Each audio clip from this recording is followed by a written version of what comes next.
Humanity always expected destruction from the skies, but the true terror sleeps beneath our feet. Massive underground cities like Derinkuyu, we were told they hid from ordinary armies. This is absurd. You don't dig 18 levels deep into solid rock for standard warfare. Down there, far from sunlight, a perfect survival system was built for millions. They weren't hiding from humans. They were escaping an unstoppable biological apocalypse, a mutating swarm. Ancient texts and scriptures call this relentless, devouring force Gog and Magog. These weren't ordinary tribes. They were a genetically corrupted swarm, consuming every ecosystem they touched. Earth's resources were vanishing. Civilizations crumbled like sand before this savage, endless invasion. When humanity faced extinction, a powerful leader emerged capable of traversing the entire globe. He was called Dhul-Qarnayn, meaning the two-horned one, or the master of two epochs. He didn't use stargates like the others. Dhul-Qarnayn's true power was advanced engineering and absolute metallurgy. The besieged people begged him to build a barrier to stop these subterranean monsters immediately. He didn't ask for gold or slaves. He only demanded physical strength and massive iron blocks. He completely sealed the narrow pass between the two mountains with colossal blocks of iron.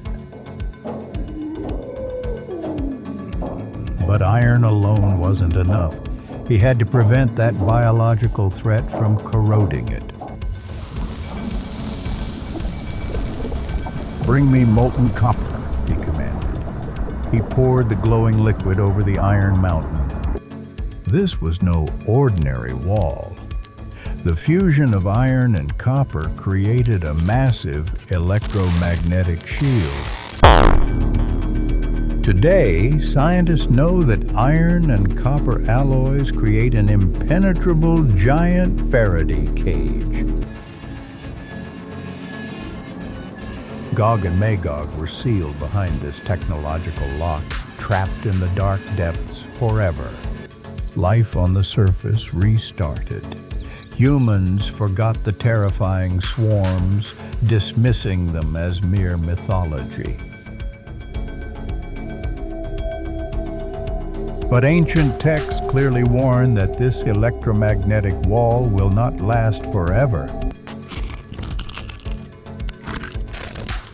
They scratch and dig at that barrier every single day, but the system resets itself. Until the inevitable day appointed by the Creator arrives and the system's timer runs out. When that day comes, this colossal alloy will shatter and the wall will be flattened.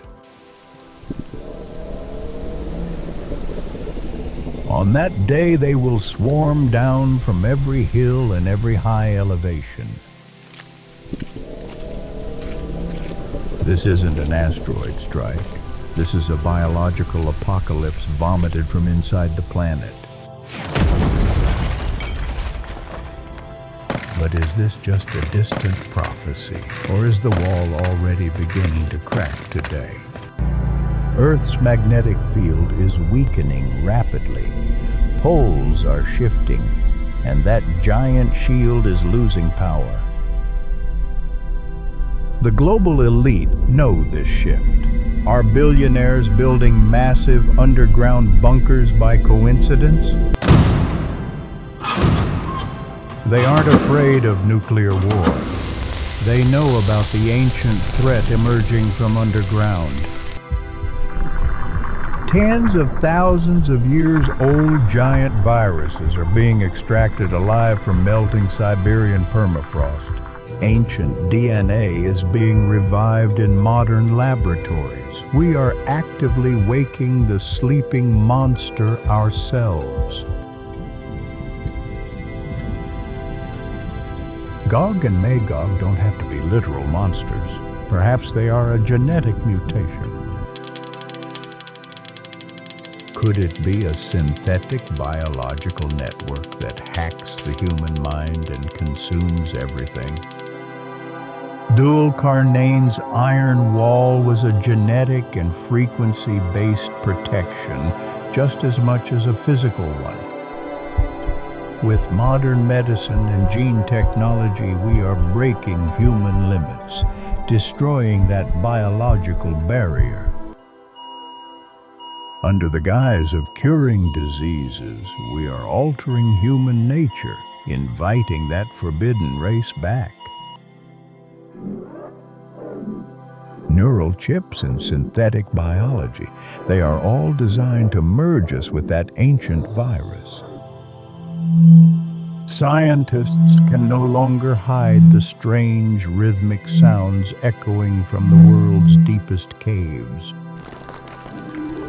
Something is digging underground. They are waiting for the electromagnetic cage to weaken before surfacing. As the system nears collapse, the chaos and mass consumption frenzy on the surface escalate rapidly.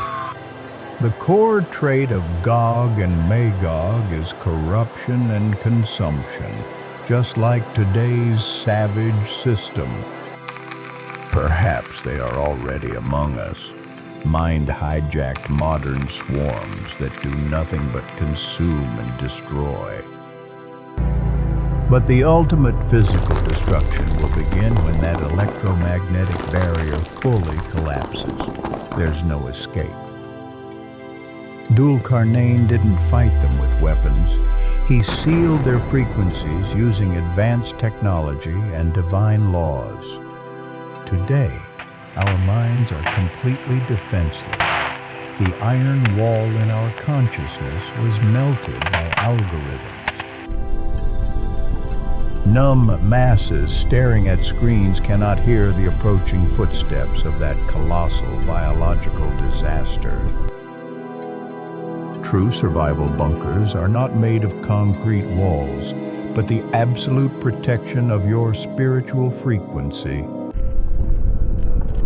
While most people focus on asteroids or aliens, the ground is literally slipping beneath their feet. The ancient warning is clear. On that day, people will look intoxicated, though they are not drunk. That terrifying vibration will collapse all brain defense mechanisms. The matrix will shatter before your eyes. The ancient technological secret between the two mountains will soon become humanity's ultimate test. We dug our own grave. By using science as a weapon against nature, we breached the wall. Now is the time to prepare. Seek refuge in your own inner fortress, not in underground bunkers. The closed doors are opening again. The savage, parasitic race of the ancient world is waking up. Strip away the digital illusions immediately. Listen to the deep, dark pulse beneath the soil you stand on. Never stop seeking the truth, because only those who know reality will survive this massive invasion. Can't you see history repeating itself? The terrifying chapter that Dhul-Qarnayn closed is being reopened today. Join us and arm your mind against this impending biological and psychological warfare right now. Subscribe to the Veracity Project. Do not join the swarm, because the end starts beneath our feet.